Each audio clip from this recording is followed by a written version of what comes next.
Hello दोस्तों, आज की वीडियो में हम कंपैरिजन करेंगे इंडियन और पाकिस्तानी फाइटर जेट्स का, इंडियन तेजस और पाकिस्तानी J-17 थंडर।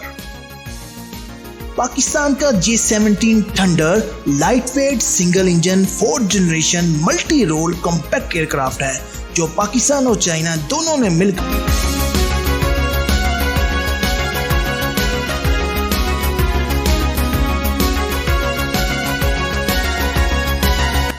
जबकि हम दूसरी तरफ इंडियन एयरक्राफ्ट तेजस को देखें तो ये भी single engine multi role compact fighter aircraft है।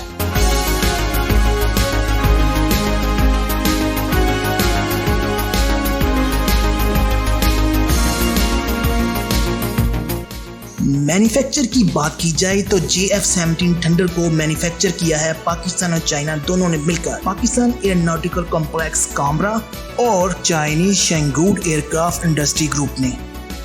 तेजस के मैन्युफैक्चर को देखा जाए तो वो है Hindustan aeronautics limited. JF-17 thunder अपने साथ air to air, air to surface और एंटीशिप मिसाइल ले जाने की सलाहियत रखता है। JF-17 के अंदर मिसाइल वार्निंग अप्रोच सिस्टम लगाया गया है। इसके अंदर satellite guided bomb, gravity bomb, anti radar ship missile और क्रूज मिसाइल से 110 किलोमीटर के अंदर अपने हदफ को निशाना बनाने की सलाहियत मौजूद है।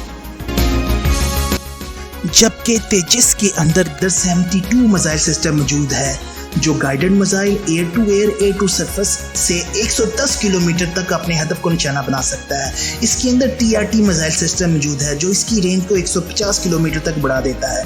ये सुपरसोनिक और क्रूज मिसाइल से अपने टारगेट को हिट करने की सलाहियत रखता है।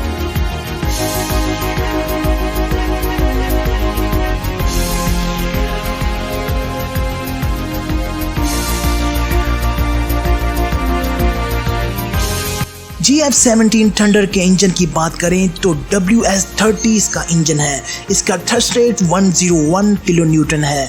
इसकी वजह से 2.4 मैग है। इसकी रेंज 3500 किलोमीटर है।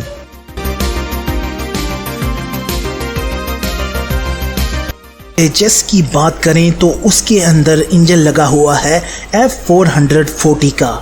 ये 120 किलो न्यूटन का थ्रस्ट रेट पैदा करता है। इसकी रफ्तार 1.8 मैग है। इसकी रेंज 3300 किलोमीटर है।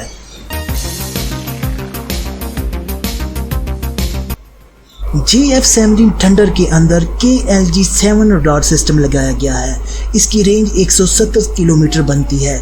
ये रडार सिस्टम 1 मिनट में 15 टारगेट को लॉक कर सकता है। तेजस का रडार सिस्टम दूसरे रडार को जाम करने की सलाहियत रखता है। 150 किलोमीटर तक की रेंज के अंदर ये अपने हदफ को देख सकता है।